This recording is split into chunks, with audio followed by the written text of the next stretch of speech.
جب بھی رمضان شریف شروع ہوتا ہے تو ہمارے آرام پرست لوگوں میں یہ کشمکش شروع ہو جاتی ہے کہ 20 رکعتیں پڑھیں تراویح کی، یا 8 رکعتیں پڑھیں یا 12 رکعتیں پڑھیں۔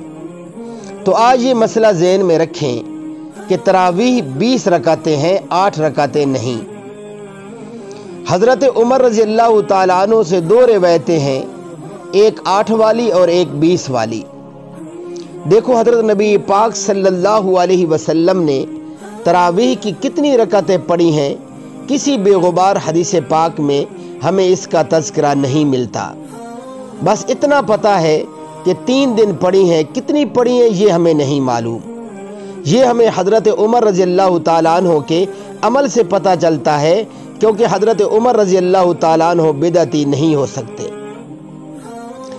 جب انہوں نے یعنی حضرت عمر رضی اللہ تعالیٰ عنہ نے جماعت سے 20 رکعتیں پڑھی ہیں، تو اس کا مطلب ہے کہ آپ صلی اللہ علیہ وسلم نے بھی ان 3 دنوں میں اتنی رکعتیں پڑھی تھیں۔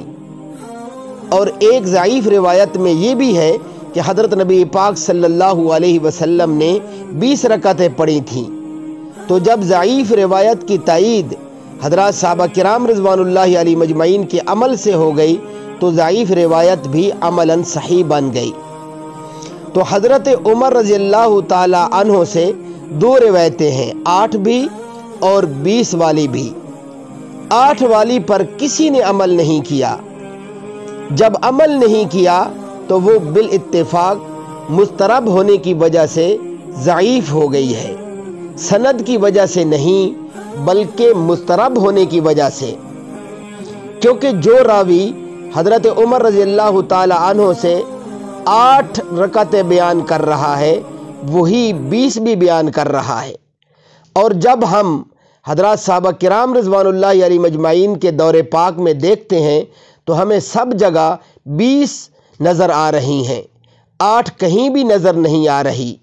تو یہ کیسے ممکن ہے کہ حضرت عمر رضی اللہ تعالیٰ عنہ نے 8 شروع کی ہوں اور کوفہ، بصرہ، دمشق، شام، مصر سب جگہ 20 ہو رہی ہوں؟ تو اس سے پتہ چلتا ہے کہ حضرت عمر رضی اللہ تعالیٰ عنہ سے جو 20 والی روایت ہے وہی صحیح ہے اور 8 والی صحیح نہیں ہے۔ اور اس کی سب سے بڑی دلیل یہ بھی ہے کہ موطا امام مالک میں ہے 8 رکعتوں والی روایت جو امام مالک نے نقل کی ہے، لیکن امام مالک خود 8 کا فتویٰ نہیں دیتے، وہ خود 20 سے زیادہ کے قائل ہیں۔ وہ تو 20 کے بھی نہیں بلکہ 36 کے قائل ہیں۔ تو یہ کیسے ممکن ہے کہ کتاب کا مؤلف 8 والی روایت ذکر کر رہا ہو مگر وہ خود اس پر عمل نہ کرتا ہو؟ ترمذی میں ایک روایت پیش کی جاتی ہے کہ امام احمد بن حنبل رحمۃ اللہ تعالی علیہ سے یہ روایت ہے کہ اس میں کوئی مخصوص عدد ثابت نہیں ہے، جتنی چاہے پڑھ لو۔ لیکن امام احمد بن حنبل رحمۃ اللہ تعالی علیہ کی جو اپنی اصل کتاب فقہ کی ہے، اس میں امام احمد رحمۃ اللہ علیہ کے شاگرد جو امام احمد رحمۃ اللہ علیہ سے ذکر کرتے ہیں، وہ کہتے ہیں کہ امام احمد رحمۃ اللہ علیہ کے نزدیک بھی 20 رکعتیں مختار تھیں تب بھی، اور اسی طرح فقہ حنبلی میں بھی تراویح کی 20 رکعتیں ثابت ہیں اور مختار ہیں، اور امام ابو حنیفہ رحمۃ اللہ تعالی علیہ کے نزدیک بھی 20 رکعتیں ہیں۔ اور 8 والی روایت جو بخاری شریف کی روایت ہے، اس کا تراویح سے کوئی تعلق نہیں ہے۔ بخاری شریف میں آتا ہے کہ حضرت نبی کریم صلی اللہ علیہ وسلم رمضان اور غیر رمضان میں 8 رکعتیں پڑھتے تھے۔ اب آپ بتائیں غیر رمضان میں 8 رکعتیں تراویح کی کہاں سے آ گئیں؟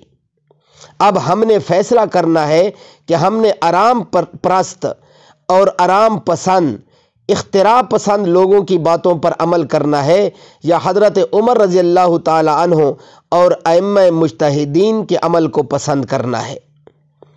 اب ہمارے اوپر فیصلہ ہے۔ وآخر دعوانا ان الحمد للہ رب العالمین۔